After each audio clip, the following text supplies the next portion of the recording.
question on that. Doesn't this situation require some kind of resolution or solution? Yes, or yes, and almost yes. And the resolution, the solution will find us when the connection is there. Now, what connection? You see,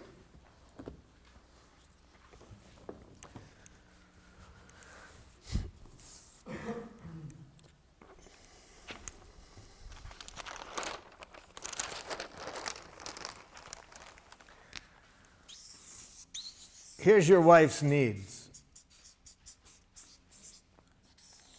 Here's your needs.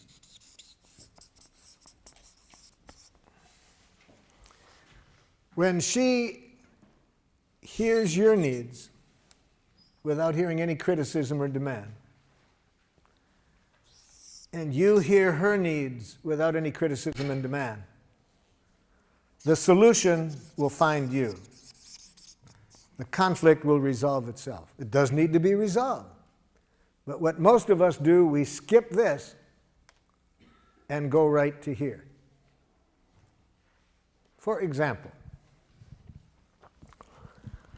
I sometimes do workshops just with married couples or other people living together in a love relationship.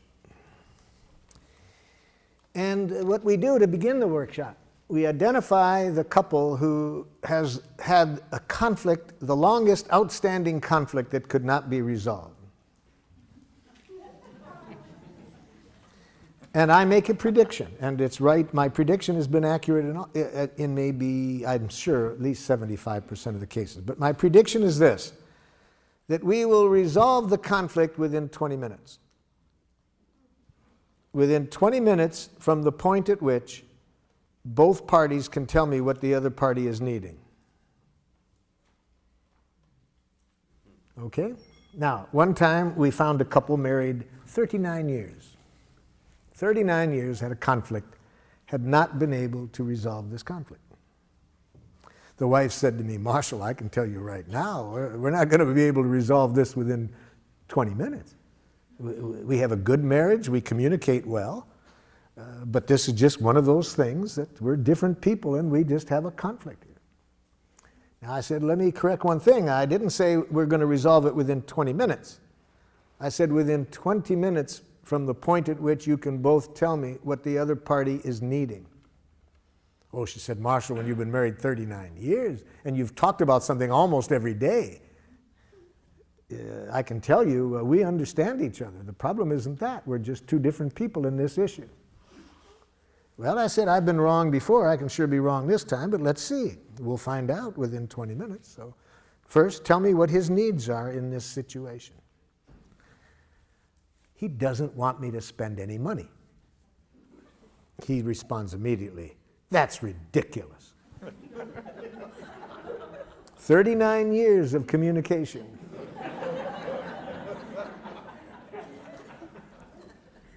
Now, first of all, doesn't want me to spend any money is not a need. See, needs and strategies need to be separated. They had been talking about how much money she could spend and not spend, but the more important issue there was whether who takes care of the checkbook. He unilaterally controlled the checkbook, which was really the main issue between them. See, but I'm saying I don't even want the couple to talk about the strategies or the solutions until the connection is there. When the connection is there, the conflicts usually resolve themselves. So I pointed out to her, no, that's not a need. And even if it was, notice he's saying that's not accurate.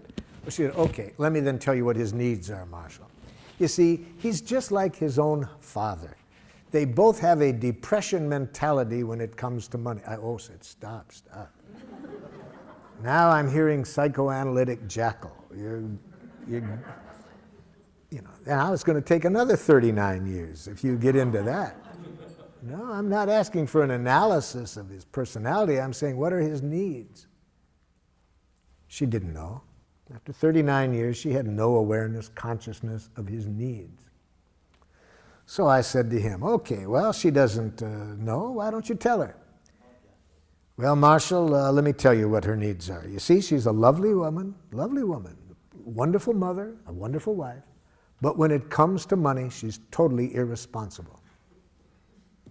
Here comes another 39 years, you see. I ask for a need and he gives me a diagnosis. And of course, she immediately says, "That's unfair." I said, hold it. So I could see they didn't have a need literacy, so I had to loan them my ears.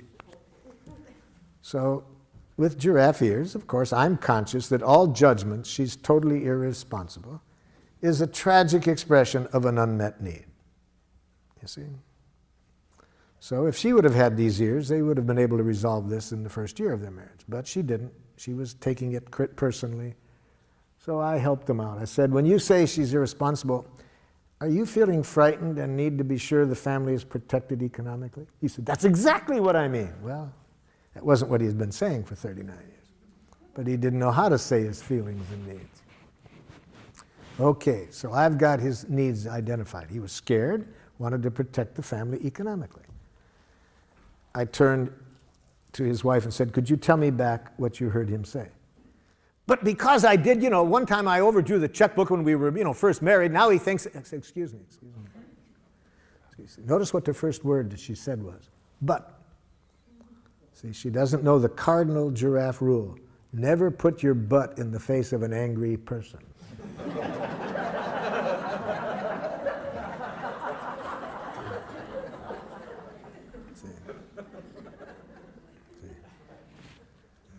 I said, what are his feelings and needs? But, no. What are his feelings and needs? Want me to repeat them? Yeah. I hear him saying he's scared. Well, but, no, hold it. Calm down. Hear his feelings and needs. See, but after 39 years of enemy image, it's not easy for somebody to shift these images, you see. Once we get one of these images in our mind of the other person's wrongness, even when they are expressing their needs, we don't hear it. These enemy images are hard to get past, you see. So she's been seeing him as cheap and having this depression mentality for 39 years. See? So she can't see the human being behind her image.